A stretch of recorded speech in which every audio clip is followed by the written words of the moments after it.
दोस्तों नमस्कार, आप देख रहे हैं जनपद मिरर। सोनभद्र में कोरोना की दूसरी लहर दिन प्रतिदिन बेहद गंभीर होती जा रही है। बुधवार को एक बार फिर कोरोना के 278 मरीज पाए गए, जबकि 6 लोगों की मौत भी हो गई, जो इस छोटे से जिले के लिए बहुत बड़ा आंकड़ा माना जा रहा है। आज तड़के प्राथमिक शिक्षक संघ के अध्यक्ष अशोक सिंह के निधन से पूरे जनपद में हड़कंप मच गया। अशोक सिंह कोरोना पॉजिटिव थे और L2 अस्पताल में भर्ती थे। उनकी स्थिति लगातार बिगड़ती जा रही थी और आखिरकार आज सुबह उन्होंने अंतिम सांस ली। मौत को लेकर अशोक सिंह के पिता का बड़ा बयान भी आया है। उन्होंने प्रशासन पर गंभीर आरोप लगाते हुए कहा कि उनके बेटे की मौत ऑक्सीजन की कमी की वजह से हुई है। यदि ऑक्सीजन मिल जाता तो शायद आज अशोक जिंदा होता। उन्होंने टीकाकरण को लेकर भी गंभीर सवाल खड़े किए। डॉक्टरों की लापरवाही से और ऑक्सीजन की कमी से हमारे बेटे की तुरंत मौत हो गई और मैं इन सबों के खिलाफ उचित कार्रवाई की मांग करता हूं। तो हमारे शिक्षकों को वैक्सीन लगाना चाहिए था। किसी शिक्षक को वैक्सीन नहीं लगी, ड्यूटी कराएंगे। और प्राथमिक शिक्षक संघ के अध्यक्ष को अगर नहीं मिल रहा ऑक्सीजन, तो और जिलों के अध्यापकों के लोगों की क्या स्थिति होगी।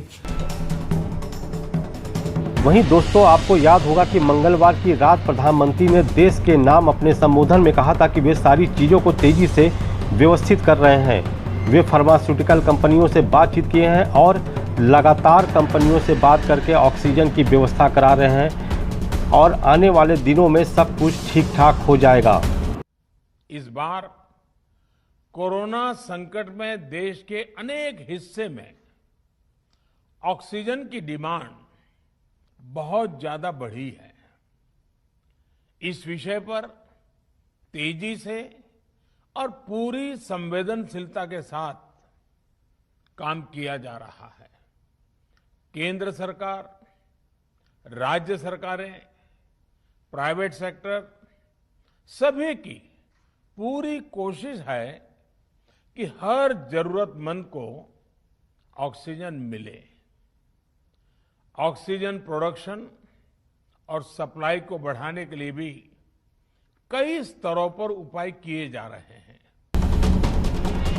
मौत के बाद टूट चुके अशोक सिंह के पिता ने कहा कि मौजूदा वक्त में चुनाव जरूरी नहीं, बल्कि जिंदगी बचाना ज्यादा जरूरी है।